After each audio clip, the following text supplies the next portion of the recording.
ছোট্ট এই জীবনে আর কতদিনই বা বাঁচবো, যে যখন যেটা খেতে ইচ্ছে করে তাই তখন সেটাই বানিয়ে ফেলি। সো হ্যালো এভরিওয়ান, আসসালামু আলাইকুম। কেমন আছেন সবাই? আশা করছি সবাই ভালো আছেন। আল্লাহর রহমতে আমিও ভালো আছি।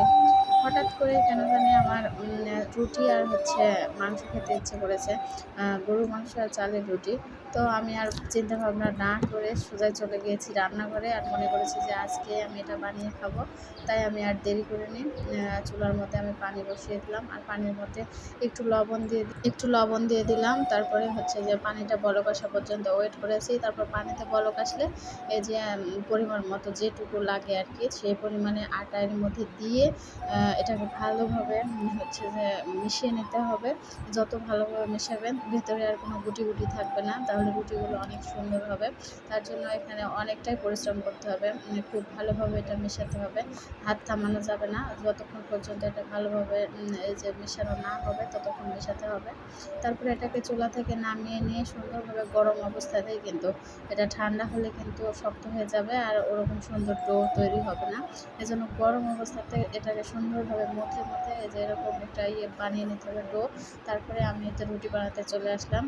গরম গরমে এগুলো সব করতে হবে। চালের আটার রুটি বানানোটা যতটা সহজ ততটাই আবার কঠিনও কিন্তু, কারণ হচ্ছে এটা ঠান্ডা হয়ে গেলে বানানোর সময় রুটিগুলো ফেটে ফেটে যাবে, আর হচ্ছে সুন্দরও হবে না সেরকম। আর চালের আটার রুটি একটু সুন্দর হলে তো দেখতেও যেমন সুন্দর লাগে, খেতেও তেমন ভালো লাগে। তারপরে এই তো আমি রুটিটাকে বেলে নিচ্ছি। আমি অত ভালো পারি না, তারপরে যতটুকু পারি ততটুকুই ট্রাই করি। আপনারা হয়তো আমার থেকে অনেক ভালোই বানাতে পারেন, আমার রুটিটা দেখে কেউ হাসবেন না। আমি এভাবে সবগুলো রুটি বানিয়ে নিব। রুটিগুলো বানানো হলে আমি সেঁকতে চলে যাব। আমি এদিকে রুটি বানানোর আগে আমি ফ্রিজ থেকে কিছুটা মাংস বের করে ওগুলো ভিজতে দিয়ে দিয়েছিলাম। কারণ হচ্ছে আমি খুব দ্রুত রান্না করব। আজকে ছুটির দিন ছিল। ছুটির দিনে একটু তাড়াহুড়োই হয়। মনে হয় যে কাজটা করে একটু যদি বসে থাকতে পারতাম। সবারই তো ছুটি আছে, আমাদের রাঁধুনিদের তো কোনো ছুটি নেই। রাঁধুনিদের রান্না করতেই হবে। কারণ আপনি রান্না করবেন না, না খেয়ে বসে থাকতে হবে।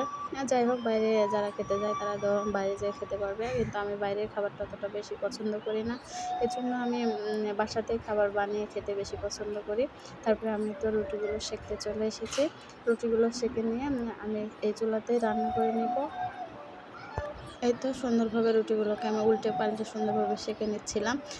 সবাই সাদা সাদা রুটি খেতে পছন্দ করে, চালের রুটি, কিন্তু আমার ছেলের বাবা আবার হচ্ছে একটু কড়া টাইপের রুটিগুলোই বেশি পছন্দ করে। আমার রুটিগুলো কিন্তু মাশাআল্লাহ খুব সুন্দরভাবে ফুলেছিল। আর যে কোনো কিছু বানাতে গিয়ে যদি আপনার সুন্দর না হয় বা ভালো না হয়, আপনি কিন্তু তৃপ্তি পাবেন না। আমি আমার রুটিগুলো কিন্তু খুব ভালোই সুন্দরভাবে ফুলে উঠেছিল। এরপরে এই তো আমরা রান্না শেষ করে খাওয়া দাওয়া করতে যাচ্ছিলাম। তো আজকে এই পর্যন্তই। সবাই ভালো থাকবেন, সুস্থ থাকবেন। আল্লাহ হাফেজ।